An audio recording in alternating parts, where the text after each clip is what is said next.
Borboletas. Comecei a perder a memória há algum tempo. A primeira vez que percebi que havia algo errado se deu num caminho que fazia diariamente com uma amiga para ir à escola. Na volta para casa, não conseguia, apesar de tentar com grande entusiasmo, me lembrar qual casa era minha e só soube porque minha amiga se despediu ao chegarmos no sobrado azul e imaginei que fosse lá. Acertei. Esse ocorrido se repetiu algumas poucas vezes durante a faculdade, mas nada realmente grave. Esqueci-me de alguns aniversários, umas parcas provas de economia política ou história econômica e vários boletos. Às vezes convenientemente, acredito eu. Mas com o passar dos anos e o aumento das atividades acadêmicas, esse agouro apareceu com maior frequência. O fato mais notório se deu com as palavras, justamente as palavras que foram conquistadas por mim com tamanho esforço.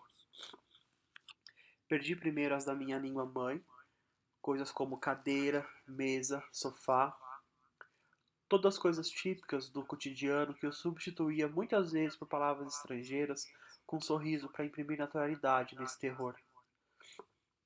Logo em seguida, foram as palavras da língua da minha avó e as rezas que ela sempre fez questão de serem feitas no original.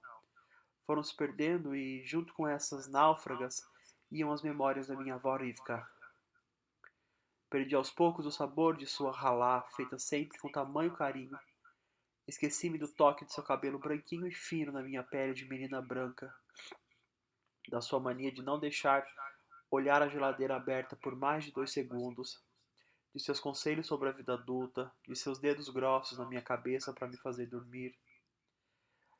Não bastasse a perda dessa herança incalculável, fui perdendo toda a vida que eu registrava no meu próprio cérebro às 7 chaves.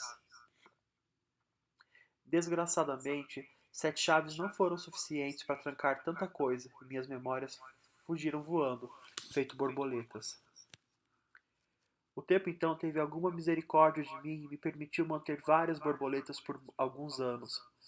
Casei-me então com um homem muito bom e tive um casal de filhos maravilhosamente saudáveis, que infelizmente não souberam nada de minha pobre vovó, pois eu não me recordava nem mesmo de seu rosto. Mas o tempo, esse agiota, sempre cobra seus empréstimos com juros e eu, de forma mais intensa, fui perdendo minhas borboletas. Toda a memória que outrora era forte, tão certa, tão fácil de localizar, tornou-se vacilante a ponto de eu nunca ter certeza se efetivamente aquilo ocorrera num ou noutro lugar. Me lembrava, por exemplo, de ter morado com minha avó por muitos anos num lugar cheio de lavandas, e, numa conversa com minha mãe, descobri que, na realidade, ela era extremamente alérgica às tais plantas e que nunca havia nem pisado nesse lugar. Perdi então as memórias mais bonitas, infelizmente, e as mais terríveis, felizmente. Assim como só sei do casamento da minha filha mais velha por meio das maravilhosas fotos tiradas no evento, não me lembro de nenhum velório pelo qual já tenha passado. As borboletas saíam em grandes revoadas da minha gaiola de porta escancarada até que ela ficou completamente vazia. A fuga das borboletas me roubou muito, mas estranhamente eu sou grata. Ao ter uma mente totalmente limpa de conteúdo, perdi os muitos preconceitos, as muitas risadas, as culpas que me tapavam os olhos a ponto de não poder ver, e, no alto dos meus, talvez, 80 anos, eu pude então renascer. Elisa Cunha, em Grande Tratado dos Pormenores, Varza do Gouveia, 1980.